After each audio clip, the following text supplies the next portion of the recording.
Welcome everyone back after a quick coffee and networking break. We are starting now with our second panel discussion for day one on the accelerating growth of cyber insurance. I would request Mr. Shashi Kumar Adidamu, Chief Technical Officer, Bajaj Allianz General Insurance, to kindly come on stage and to be on the panel. Please welcome with a huge applause. I would request Mr. Amber Gupta, Head Legal and Company Secretary, Aditya Birla Capital Life Insurance, to kindly come on stage and be on the panel. Please welcome with a huge applause. I would request Mr. Upendra Namburi, Chief Innovation Marketing Officer, Bhartiya AXA General Insurance, to kindly come on stage and be on the panel. Please welcome with a huge applause.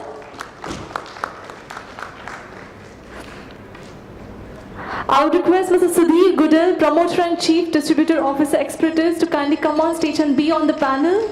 Please welcome with a huge applause. I would request our moderator for the session, Varsha Jalan, Senior Associate, Khaitan Legal Associates, to kindly come on stage. Please welcome her with a huge applause. This is the second panel discussion for day one on the accelerating growth of cyber insurance. Please welcome the entire panel with a huge applause. Thank you.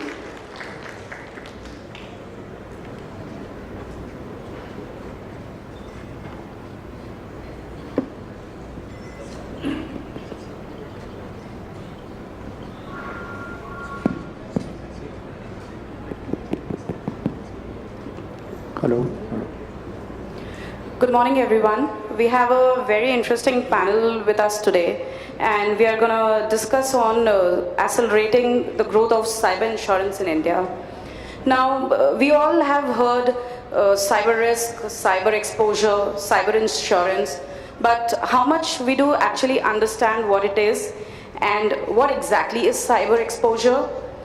We have also heard, fancy terms in the newspaper, ransomware, malware attack. But how does it actually impact our business, and what are the key mitigation steps that could be taken? Now, for cyber insurance, we have seen, large corporations in the news like Target or Uber who has faced these challenges. But what are the key mitigation steps that could have been taken or can now be taken? So this is something that we are going to discuss in the panel.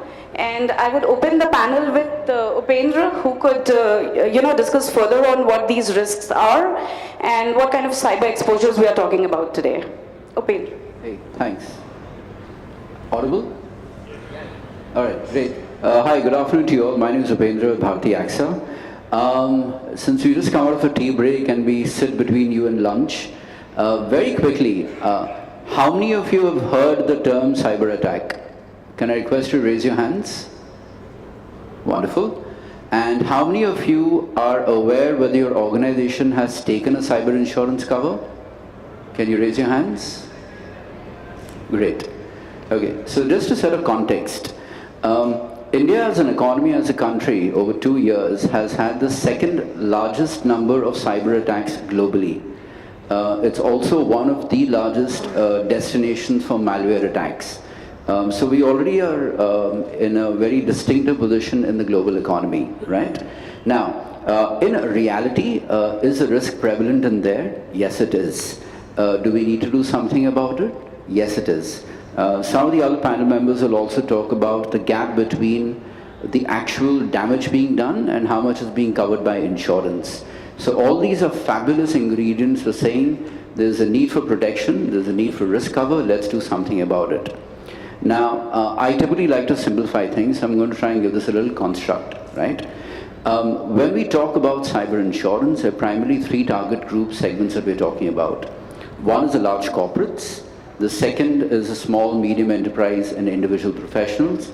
And third are individual consumers. Great. A lot of the stuff that we typically hear about are those which are emanating from large corporates. But in reality, the pain is being felt between A, B, and C, and all three of them. And that's where the reality is. Now, where does cyber insurance lie in today's context, in the context of insurance in India? It's at a very nascent stage. And the reality is it's at a very nascent stage, even globally. And I'll tell you the reasons why. Unlike health insurance or other corporate liability insurance and so on, the technology is evolving extremely rapidly. The awareness and understanding of the different stakeholders is also evolving rapidly, right? So where the industry is at this stage is as follows. Each of the stakeholders, be it the insurer, be it the customer, be it the claims guys, be it the regulator, are all trying to figure out what is the risk, how do we assess the risk, how do we manage the risk, and how do we quantify the risk. Fair? And this is a conversation that we were having before we just came on. Is cyber insurance going to hit an inflection point very soon? And then what will be the ingredients for that? You'll also hear statistics about the market growing by 50%, but honestly, it is irrelevant because the market right now is extremely small. The need is huge, the market right now is small. So what are the main building blocks? And these are the following things. The panel will also share a few ground level realities in terms of how things are actually working on the ground. So I'll give you a simple example. If you look at a large corporate today, right, the decision or the quantification of the impact of risk is lying between multiple departments, right? Now, every organization also has so much money to be invested. So the question which is actually happening in the larger corporates is, what am I protecting myself against from, and how much do I budget it for? Second, do I have the skills and expertise within my organization to understand it? And third, where in the action plan does this actually lie? So it's essentially from a prioritization standpoint. The challenge in the mid-corporate and the smaller professionals is very simple. They're still trying to actually understand what this animal is about. The problems out there in mid-corporates and individual professionals are, you don't have CTOs, you don't have CROs. Consultants are very far and few in between. So the problem out there is basically a simple level of awareness, simple level of need to understand what I need to do to actually cover myself and what is it that I can control. The individual consumer is a very different animal altogether, and one of my fellow panelists will explain to you what really is being done and what's the space out there. So before I hand this over to the others, a few fundamental things, just to summarize and to give this a context. A, the level of awareness which is required to be built by each and every one of us and the customers and everyone in the life cycle is immense. Second, it's at a very early stage. Now, this is like where health insurance was possibly 20 years back or where motor insurance was 40 years back. But the difference is the speed to market, the speed of learning and the speed of implementation will be much more rapid. What is fundamentally required is an appreciation of the risk and the different things I need to do to value the risk and curtail the risk. It's as simple as that. The third is, it's very important for business professionals, guys running the P&Ls and the balance sheet, to weed away the technology aspect of it and clearly understand what is the customer impact of it. Lastly, the other stark reality is the number of cyber attacks reported or the number of instances which actually come out in the media is actually a fraction of the reality, right? Many industries are not required to actually report these. And there's also confusion in terms of what really is a cyber attack and where really does it impact. With GDPR coming and so on and so forth, there are multiple things. So it is extremely important for each and every one of us to basically assess the quantum of risk. Technology follows later, but to revisit the entire customer architecture, the entire customer life cycle, understand where really the risk lies, take a fresh perspective, take a third-party opinion if required when you go down this journey. My last line, the risk is real and there is something that we all need to do about it. Like every other risk cover, this is not something which the insurer can do alone. There are multiple stakeholders which will need to work together to make this happen. There'll be a lot of conversations shifting this to my friends in the legal and compliance fraternity. But to really make this happen, multiple stakeholders need to get back to the ground, assess the risk and really take things forward. Thanks, Upendra. Sudhir, so you being a broker is best placed because you are interacting with the insurance company and also different stakeholders. And like Upendra said, there are different organizations that we are looking at here, be it large corporation, mid corporation, individuals. So in your experience, how do you assess their level of awareness when it comes to their need to obtain a cyber insurance cover? And how open are they to recognize this risk and to obtain such a policy? Hi, I'm Sudhir, President Experitus Insurance Brokers. So, see, first of all, we have to understand that insurance is related to a risk, and cyber risk is a recent risk which has come up. It's developed over the last 2 decades. So the problem faced are multiple. One is there is a dearth of data in the market. So it's very difficult for the insurance companies also to really understand the risk and accordingly give solutions. Also, there is a lack of awareness that how much of this risk exposure is there for every individual and a corporate. So, if you ask me, first, as a broker, our line is always that insurance is sold by fear. And this particular risk is fear which is at every individual's doorstep.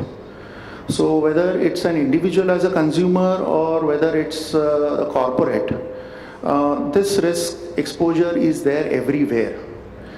As Upendra rightly said, yes, the consumption, appreciation of the risk is something which needs to be worked on.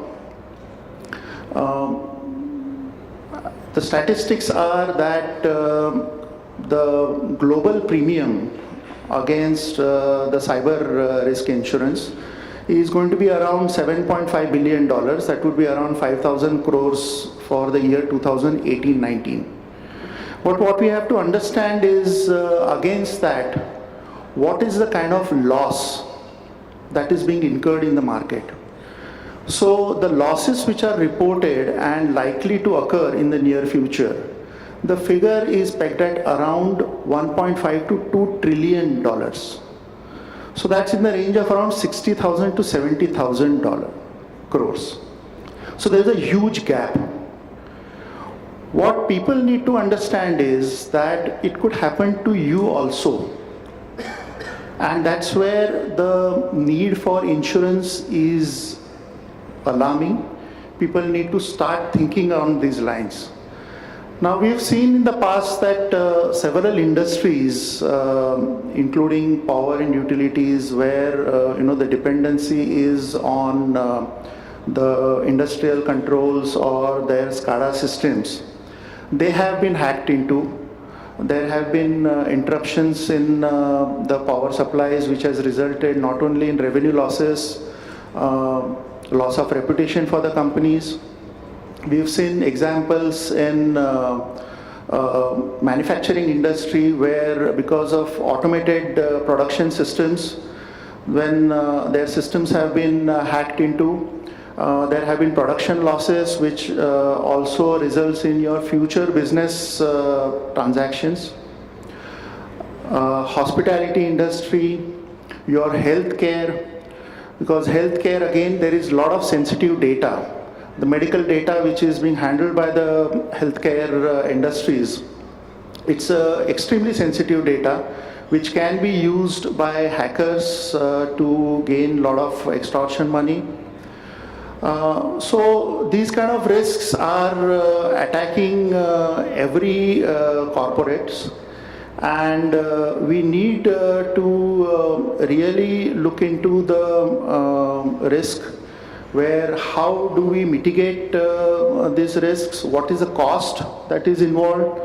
So every corporate looks at the financial aspects of it. They work out that what would be the cost of mitigation, what would be the premiums that are involved there, and then what would be the residual risk, because obviously there would be some risk which would not be covered by the cyber insurance.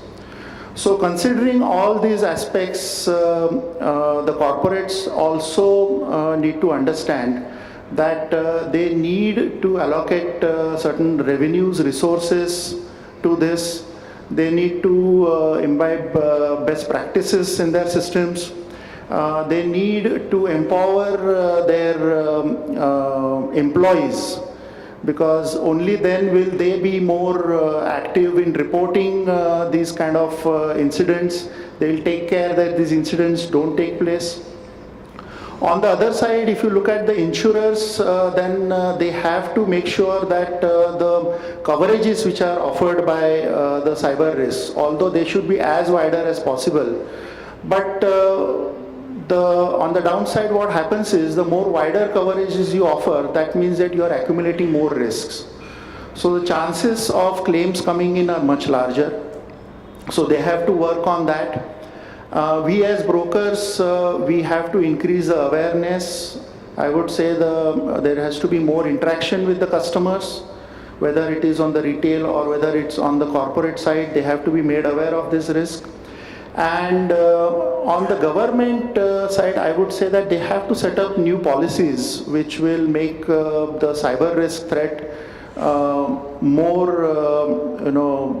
marketable. They would have to make it people make more aware about it, and accordingly then we will have to work around this problem.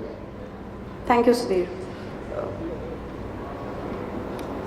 Amber, so Sudhir touched upon that the government needs to see at a policy making level how it can make cyber threat a real risk, or encourage the corporations to understand that it's a real risk and what steps could be taken. So do you think that law is still playing the catch-up game, or has it been able to understand what are the cyber risks and at the pace at which it's moving?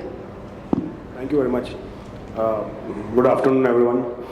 So if you look at from the way the regulatory regime is evolving and the provisions of law which is applicable, we know that it's taking a cyber insurance policy as of now is not mandatory as such.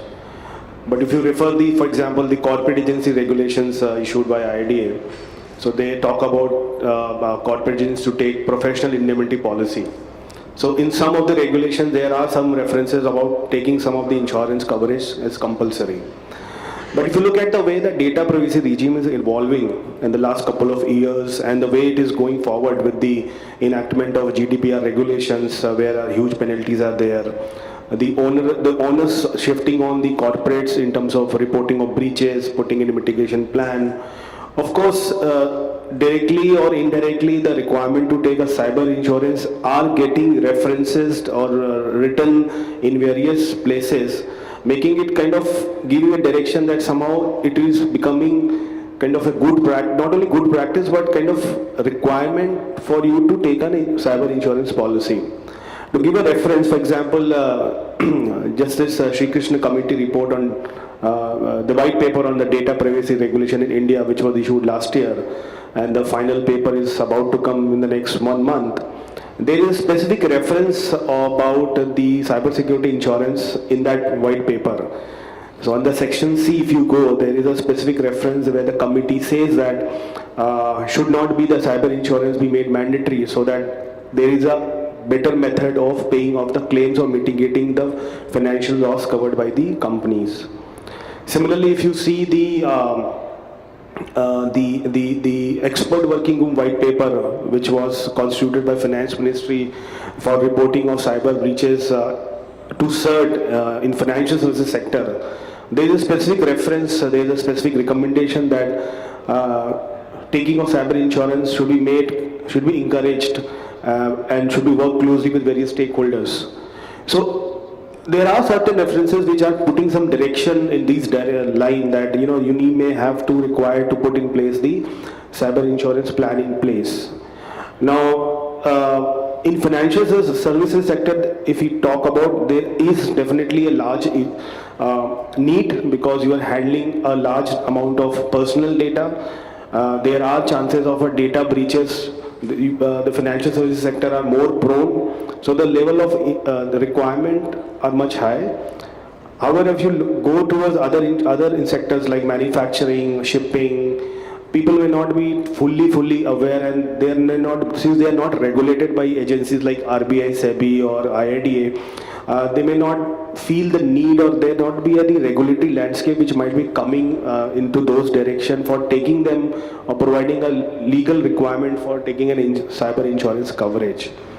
Now, if you look at the GDPR, now imagine you are a company in India and you are processing you are a back office company. You are not regulated by any company, but you are a back office operation, but you are processing a large amount of GDPR, European citizens' personal data. Now, even though you are not regulated by SEBI, IRDA or RBI or any other of the regulators, the fact that you are a processor of personal data information, you are bound to get covered under European Union GDPR requirements, and in case there are breaches, then there is a requirement for a reporting, and of course there is a penalty of 4% on the revenue which is there, which of course will apply on the data controller as well. Then how do you mitigate it? There is no way that you can mitigate it. So even though you are not regulated, even though no mandatory direction for you to take a cyber insurance cover, however, because of some of these regulations, the way it is coming, the way it is designing, you are somehow bound to take cyber insurance cover. Similarly, if you see the Information Technology Act, Section 43A, Section 72A, Section 80, which casts a lot of responsibility on the managing director, the board of directors, the person responsible for the compliance of IT laws. There are strict penalties. For example, Section 80 of the Information Technology Act directly makes the managing director and the manager and the person responsible to oversee the compliance liable for penalties in case of any such breaches are reported. Then how do you cover against those liabilities? Those liabilities may not get covered fully through the traditional professional indemnity policy or general liability policy, because it's a direct attack from a third party and you're exposed. So to mitigate against some of the losses, I'm sure that the requirement to take a cyber insurance policy is somehow gaining importance, and though there is no direct references or a mandatory to take insurance, some of these regulatory landscape and the rules which are there or the laws which are there, they are kind of making it for you to take cyber insurance. So there is a regulatory regime which kind of forces you to comply with these requirements. And for the insurance company, as we all know, that the cyber security guidelines was issued by IDA. Actually, I was part of that committee which came out with this cyber security framework guidelines. I was part of the committee, and it was a privilege to be part of that. And we deliberated a lot of this area. And there also, though there is no direct reference, but since the responsibility of having a cyber insurance program is on the board of directors, and you have to constitute a committee consisting of legal, compliance, and other stakeholders to ensure that the appropriate measures for data breaches, reporting, and assurance is planned, and it is well documented. So when we talk about the cyber security assurance program of the cyber security insurance, automatically comes as one of the mitigation measures to meet those assurance program. So these are some of the thoughts and regulations which are there, which kind of directs that there is linkages to obtain such kind of insurance cover. Thank you, Amber. Sasi, now coming to you, now like Amber said that the regulations require you to have appropriate security measures, but what we have seen that cyber threats and cyber risk is always one step ahead of the security measures that are implemented. Then from a product perspective, how difficult or how easy it is to quantify such cyber risk, come up with a bespoke product which meets the requirement of the industry and the stakeholders. What has been your experience? Yeah, very good afternoon. Seshi Kumar from Bajaj Allianz. Just to start, Basha, in terms of the quantification of the risk as an insurer or as an underwriter, that's the biggest challenge for us right now. technology is racing ahead so fast, and by the time we understand what it is as a part of the insurance industry, the threats and risks are quite ahead. The other difficult part for us from the insurance industry is whatever breaches that happen, they are not publicized to a large extent. Almost 90 to 95% of the breaches are there, they are happening. But wherever even the customers are insured also, they don't come out because obviously no one wants to have any negative publicity. So on one hand, we have technology, which is difficult to comprehend and to get ready for that. On the other hand, lack of data from the market. So these are the two things which put us as underwriters in a very difficult situation from the perspective of the risk quantification and response. However, broadly what we do currently, we get into 4 or 5 parameters of corporates when we look at the risk that is spread across. Obviously, first and most important is the IT security policy. We get into that, we understand what exactly the sort of precautions and the security measures they have taken in terms of the organization. But as I said, always the hackers are little ahead of the CISOs or CROs or the CTOs. So still there remains the residual risk. Then what we look at is the data. What sort of data they are handling of the customers, how they are storing, what set of precautions they are taking, what could be its impact if it is compromised. In terms of the private and individual data, it will be different from industrial data. That's what we look at it, we try to quantify. Then we look at the aggregation. Obviously, typically so far the insurance industry used to handle aggregated risks only from the NatCat exposure. So whenever you have a natural catastrophe, something like a Chennai floods, you have aggregation of thousands of claims coming out of a single event. So we are quite good and quite on top of it how to handle that. Now you look at nowadays the cyber attacks. WannaCry could be one of the best example. So at one stroke, 300 to 400,000 computer systems got affected.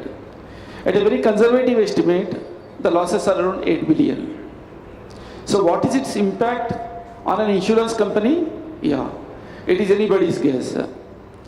So there are challenges in terms of estimation and quantification of the risk.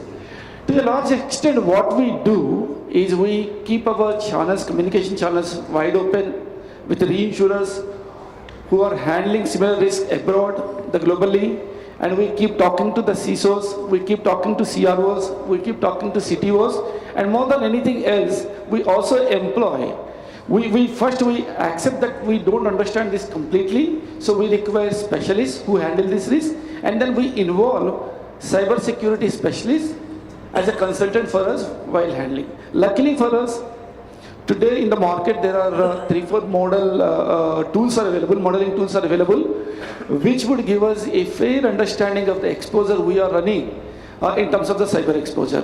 So this is just the beginning, and as we move forward, we would be able to standardize these things much more. The last challenge for us is the capacities, the reinsurance capacities. The reinsurers are also hesitant. They also wanted to see over a period of time what sort of maturity is in the market. So today, when you come, when you look at the liability capacity that are available for maybe D&O, maybe CGL, maybe E&O, those capacities are not available for cyber at this stage. So we have to struggle a lot in convincing the reinsurers, get the capacity, and match the aspirations of the customers to that. That is one part, that is the corporate part. Getting back to the product opportunities that we are seeing and how the growth would be there, one of my co-panelists already referred to the size of the cyber insurance globally at around 4.5 billion. But when you look at India, the estimate is at the most between 9 to 10 million US dollars. So the gap is huge. Threat is there, exposure is there. My own opinion is awareness is lacking. Probably a couple of unfortunate events, if it happens and if it leads to huge losses, then the awareness levels would go up. Just to share our own experience after WannaCry, so we would have got at least 150 inquiries from the market. They want to buy the cyber insurance. I don't think even 5 proposals are converted. So issue is that one is awareness, the second is even awareness is their decision making. So with the existing product lines itself, there is huge scope, and in our view, there is a requirement also from the market to buy such a policy. Look at the future prospects, what sort of new products we can look at. The whole talk about cyber insurance revolves around the corporates and mid-corporate segments. We don't talk anything about the individuals like you, me, and anyone else. But at the same time, it is a fact that every individual is also exposed to cyber risk because of the way we are using digital technologies. The way IoT is picking up, the entire life is around digitalization. So we started, luckily we wanted to focus on the individual cyber, and we developed that product around 4 months back. We actually launched it. But as a part of the process, when we were developing this individual cyber, a big surprise for us, we were trying to benchmark a product and then develop our own product.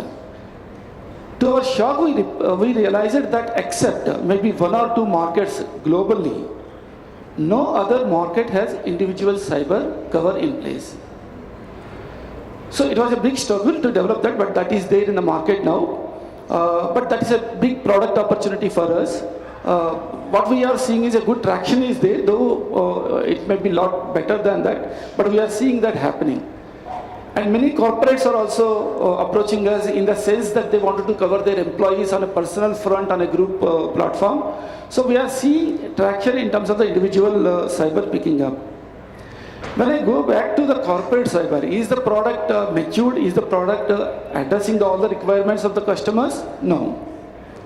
Even today, the whole scope of the product is not going beyond digital assets and digital risks. So one of co-panelists has already referred to the current level of technology where most of the operations are being remotely controlled. I would narrate one of our own experience with one of our customers. Is an automobile manufacturer operating out of Chennai. During WannaCry episode, their headquarters servers were taken over. So because of that, they couldn't do any production in Indian operations. So the point is that today, either there is not much of coverage, or even if the available coverage is not to the extent it is required. So fundamentally, 2 things we are looking at in terms of the product. One, within the available product range, we require to enhance the capacity significantly. But I already shared the challenges involved in enhancing the cyber liability capacities. That's the first challenge. Then the second is, how do we broad base the existing products? The last suggestion on the product from my side is a little more complicated. That has something to do with the industry as such. On one hand, we have the more popular classical commercial products. You talk about fire engineering, mega policies, or all these policies. On the other hand, you have standalone cyber, the way it is structured today. So it leads to a lot of gray areas in terms of the consequences. Especially if the form that is used for the property is not a broad form, if it is a named risk policy, then the challenges are a lot more. Because of a cyber hacking, if the parameters go out of control, and if there is a major loss, be it could be a power generating turbine, be it could be a chemical reactor using solvents, be it can be anything, the consequences are too high. So there is material damage exposure out of a cyber breach. Then the discussion is who should pick that material damage loss. Whether it should be picked up by the classical commercial insurer, or because of the cyber breach it happened, whether it should be picked up by the cyber liability insurer.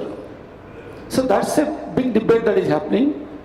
But the fact is that even if we want to cover today, even if a big customer wants to cover the material damage, he requires much bigger capacities than what they are available. Now to complicate these matters further, you have business interruption losses following the material damage. We do provide, currently some of the firms provide on a standalone cyber liability also business interruption, but the limits are, as I said again, very low. So these are the opportunities on one side within the existing setup and the new segments like individual cyber and the new product propositions, either a broad-based with better capacity standalone cyber cover, or alternatively, can you add this cyber exposure as a rider to an existing property policy?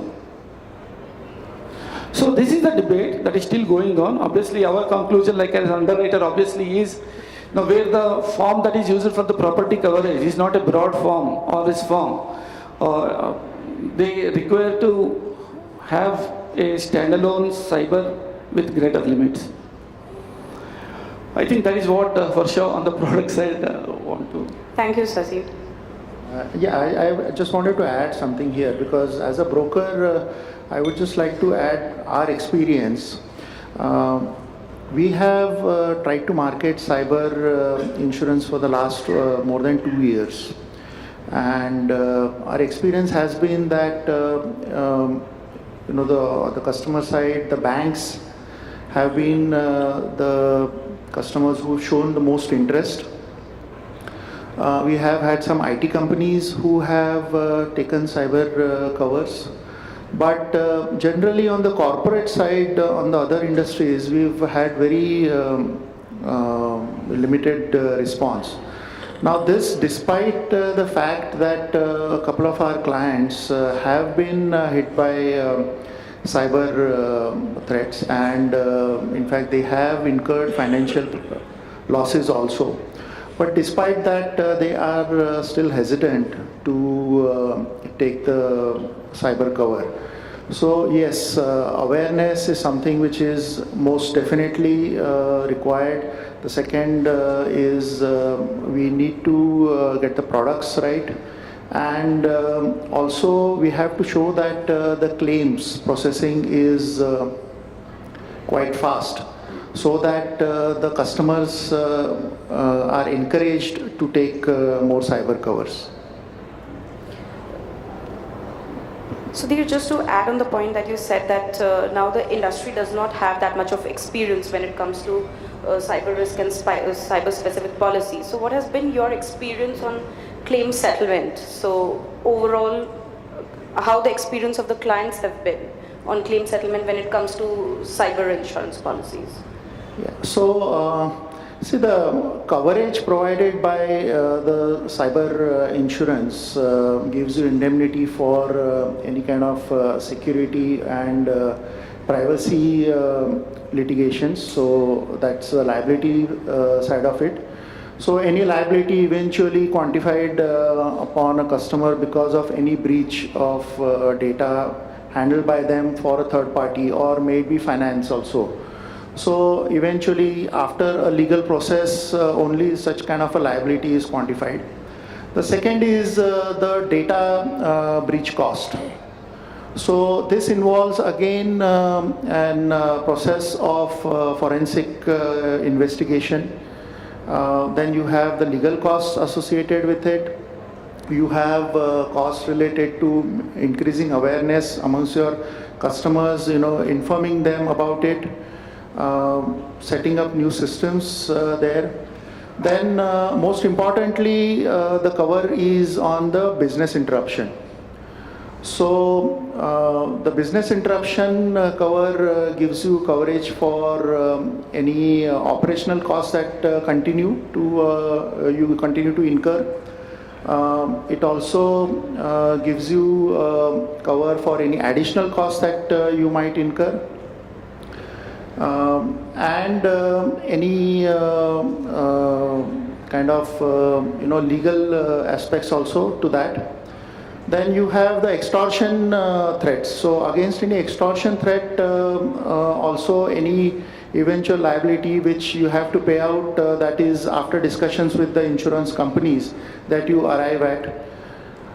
Also then there is a regulatory action cost. So any cost that is imposed upon you because of your lapses of handling data or finances on behalf of any third party by a regulator, those costs are paid. Now, what is the interesting portion is in all the settlements here, there is a lot of legality which is involved. And as we all know that the legal process in the Indian markets takes a lot of time and it's also very costly. So that is the worrying aspect, that the delays in the claim settlement, that's something which we need to address urgently. So there have to be some processes, systems which have to be set by which such delays in the legal process have to be fastened, and so that as I said, that if the market reports come out that insurance claims are getting settled early, then there will be more encouragement for the customers to buy. Now, as Sasi had rightly pointed out, presently the consumption of cyber insurance in the Indian markets is still very limited. Claims reported also are very few. So there is not much data which is available for us to gauge that really how important or what is the implication of this on the product sale. But as we have seen on the other product lines also, wherever where we have the general liability or the D&O covers, which are again related to the legal aspects, there again the delays is what is the deterrent for a customer to buy the liability cover, sorry. So that's something that we need to look at, the legal aspect of this, and that's I believe that probably the government also has to set up some processes, probably on the insurance company side also, getting the right forensic experts or the surveyors who understand the subject better. From the customer side, I would say that best practices, imposing them on your employees, ensuring that your systems are robust. So that's what going to help in early claim settlement. Thank you, Sudhir. Amber, coming to you now. So, do you think in claim settlement, delay is the only legal hurdle, or there are other legal and regulatory hurdles which impact claim settlement, specifically in context of cyber insurance?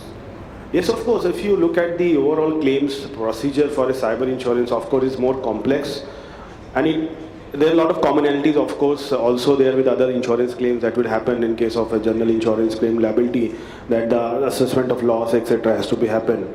But in particularly with respect to cyber insurance, there are regulatory requirements as well, and plus legal requirements also to look into those.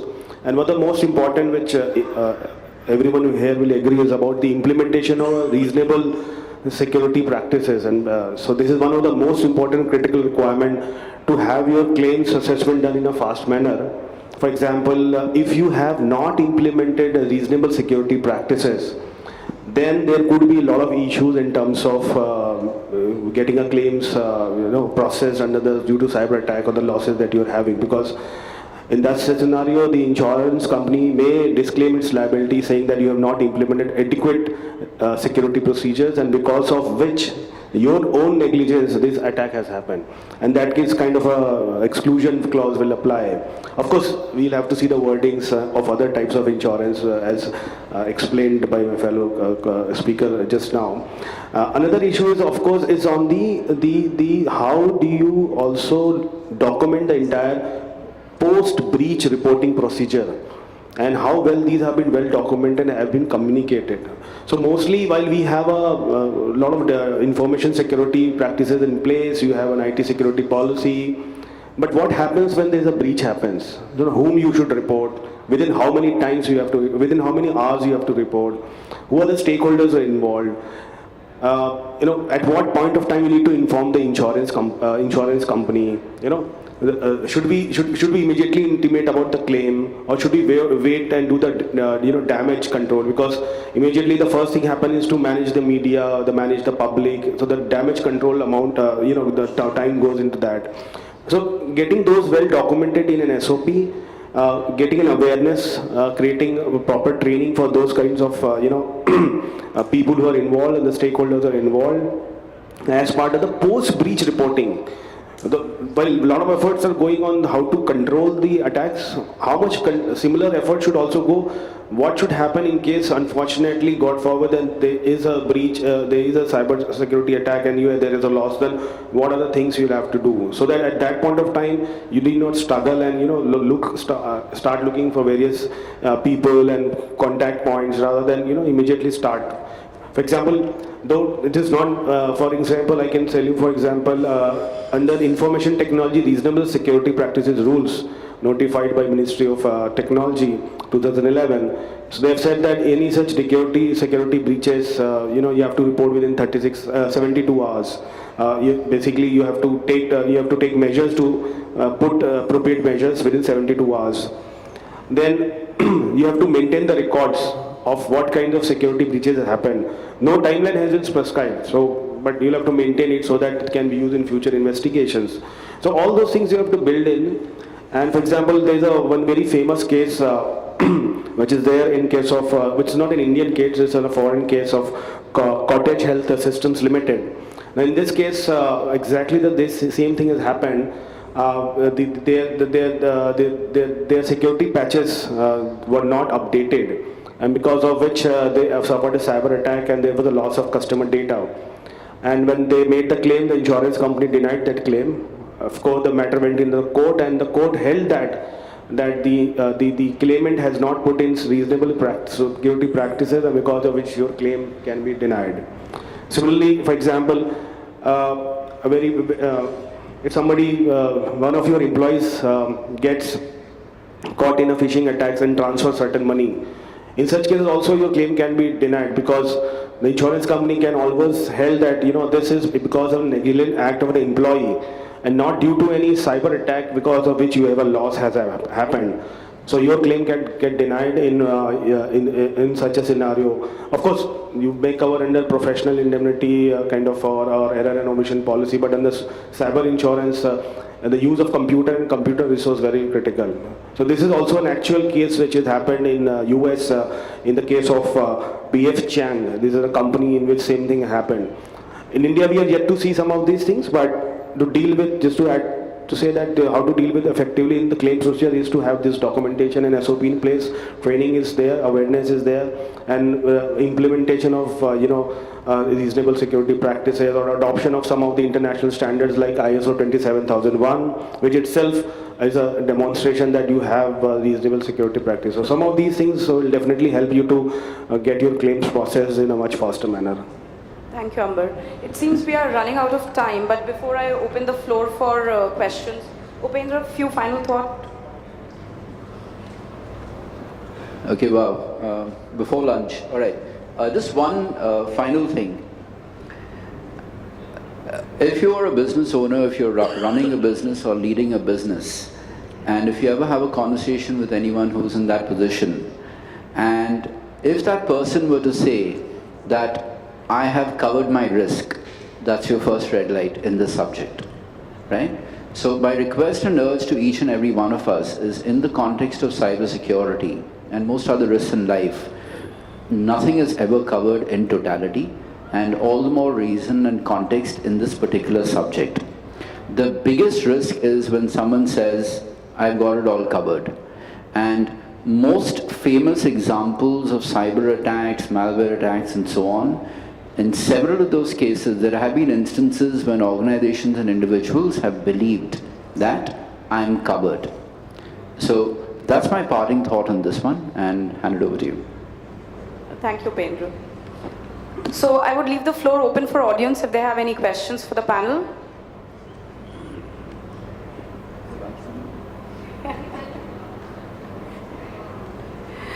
No questions, so it seems we are on time then.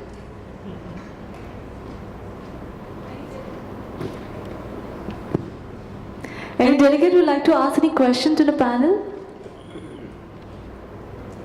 That's a risk. Thank you so much to our esteemed panel and moderator for a lovely insight on the accelerating growth of cyber insurance. Please give them a huge round of applause. I would request Dr. Malesh Bomanahal, co-founder and CEO i3 Systems in Data We Trust, to kindly come on stage to felicitate our esteemed panel and moderator.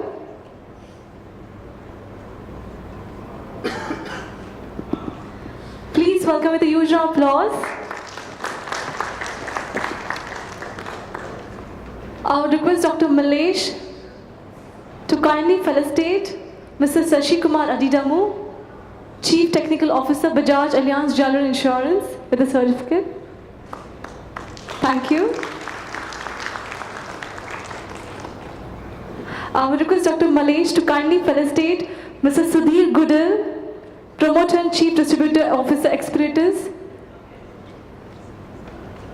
with a certificate. Thank you.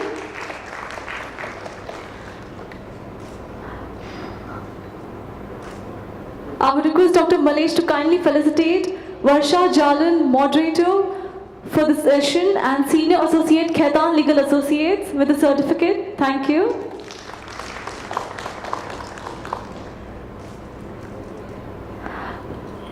I would request Dr. Malesh to kindly felicitate Mr. Upendra Namburi, Chief Innovation and Marketing Officer, Bharti AXA General Insurance, with a certificate.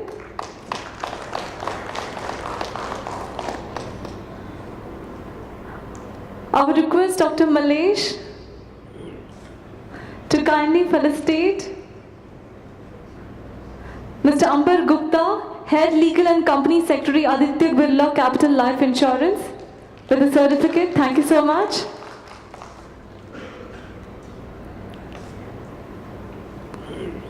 Thank you so much, our esteemed panel and moderator. Thank you so much, Dr. Malesh Bomanahal, co-founder and CEO, i3 Systems in Data We Trust. Kindly stand together for a group photo.